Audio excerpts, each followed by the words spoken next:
Over the years, I've learned a few things about how the government operates in the United States. It took significant doing. Most of the criminal activities were authorized that I witnessed by administration, controlling me and others like me who were vulnerable but had potential by forcing them into drug slavery, sexual missions, where the fraternities would make them the talk of the semester.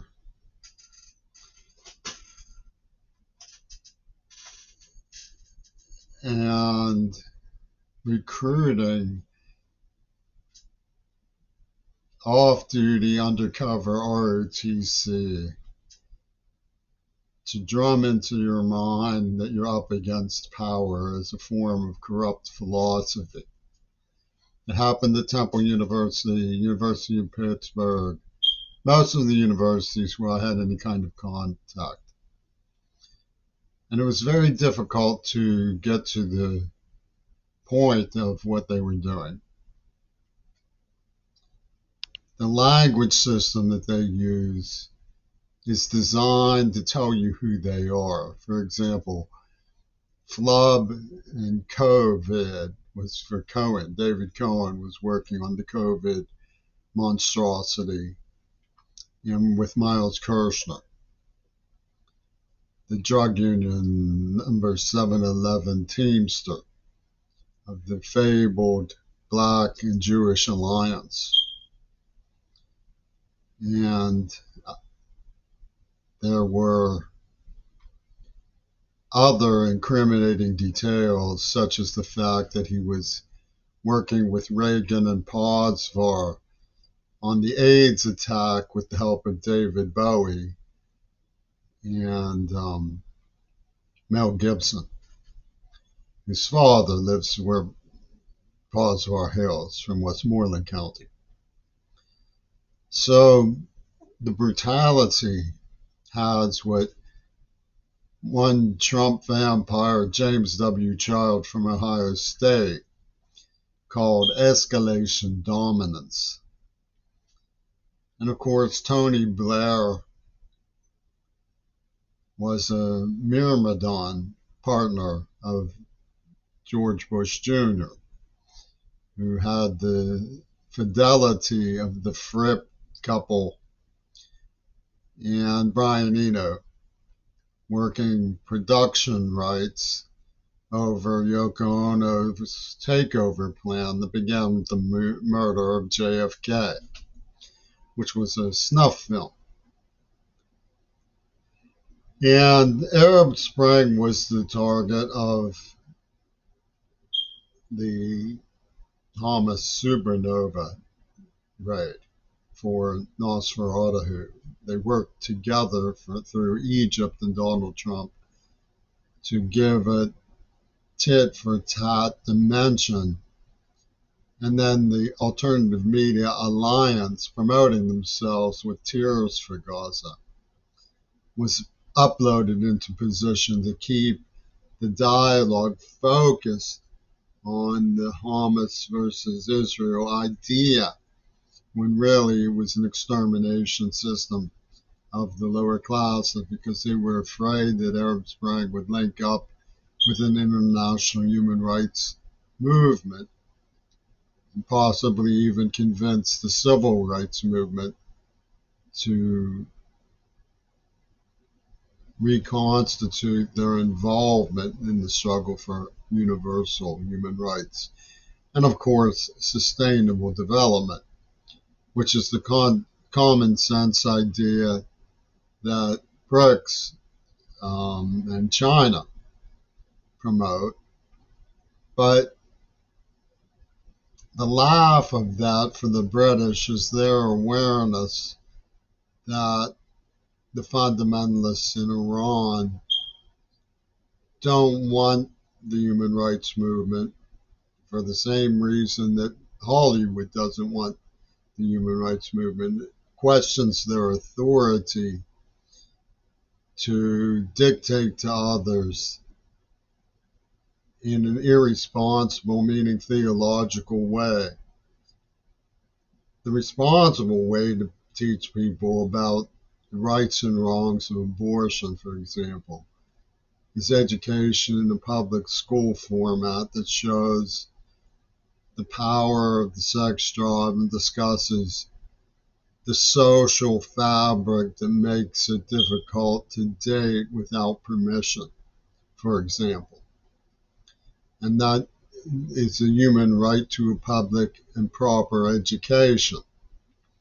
So while some people might argue that the ancient customs of the world of Islam are more humane than billionaire fascism, I would be very careful in claiming that somehow we can ignore the questions that arise of how complicit in non-action, non-resistance to the billionaire fascism of Israel's evil towards Gaza, and which is evident in the COVID attack, that Iran also engaged in, as did Russia. Russia in the non-aggression pact in the 20s and 30s, when Stalin was trying to direct Hitler's animosity somewhere else, didn't intervene to protect others from Hitler. They waited to be attacked. Russia's just like that. But you can't rule out that they had a non-aggression treaty in secret with Nosferatu. Go ahead, we will mow the lawn around Donbass. You will mow the lawn around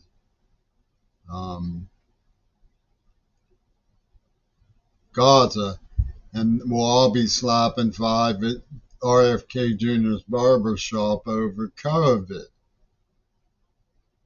Because RFK Jr. was party to Swami Nostra and Operation Medicine Man. He calls it his blender.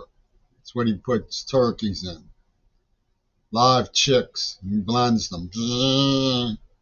He did it with the Wichita figure skating team. And this is the idea of a circus of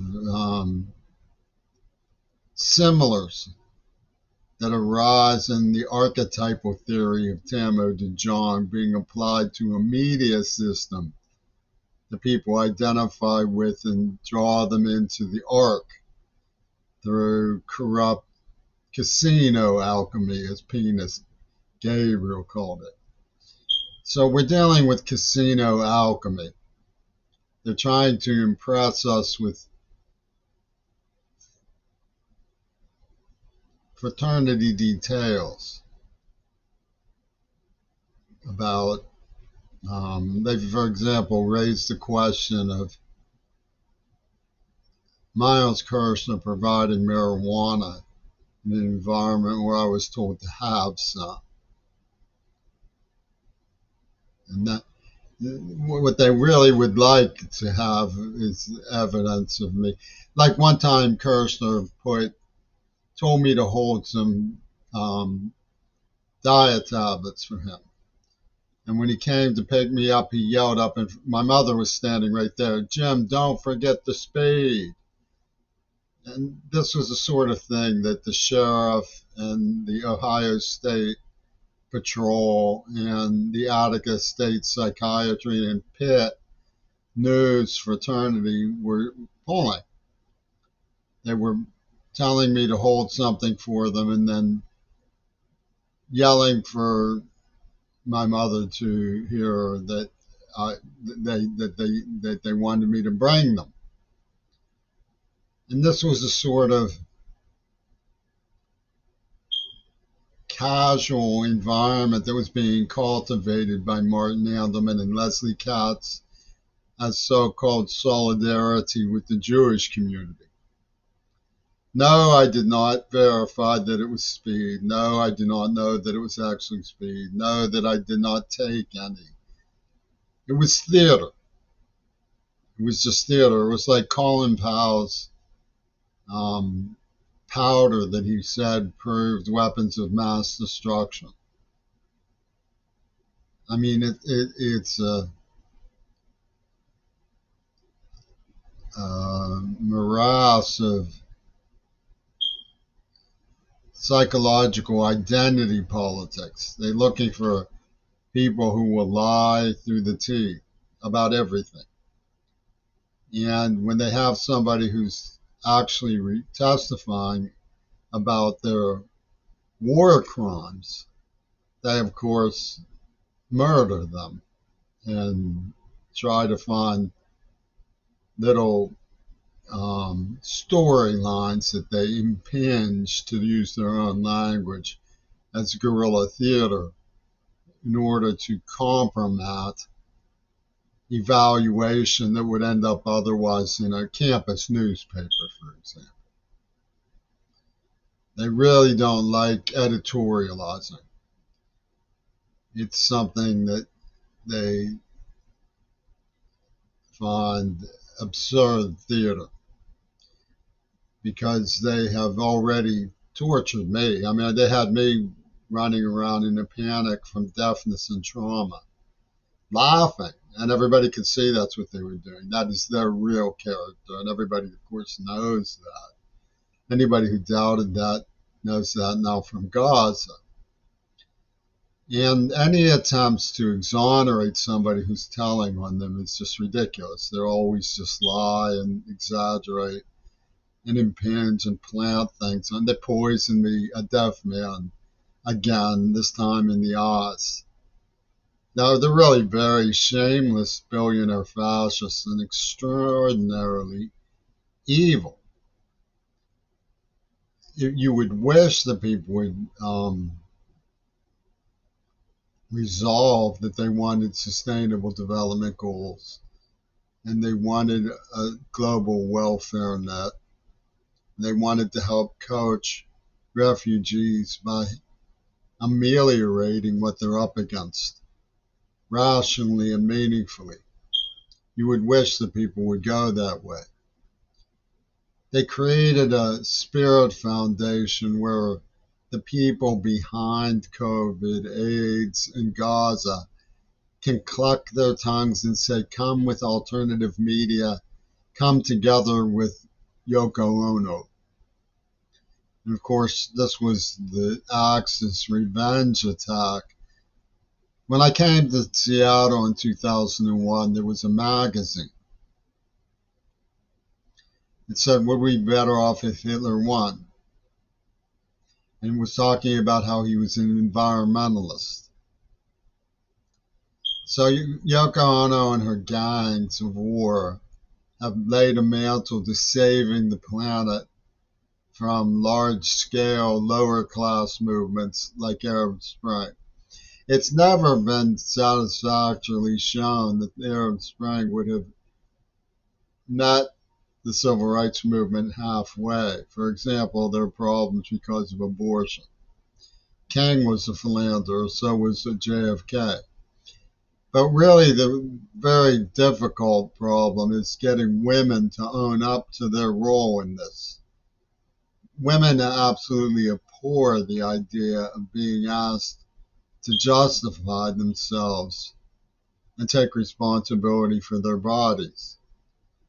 They can't make a case for respect of Arab Spring based on respect for women because they don't have a promise to support abortion, which they always blame on the man. Women do not have any kind of civic honor when it comes to this issue. They don't.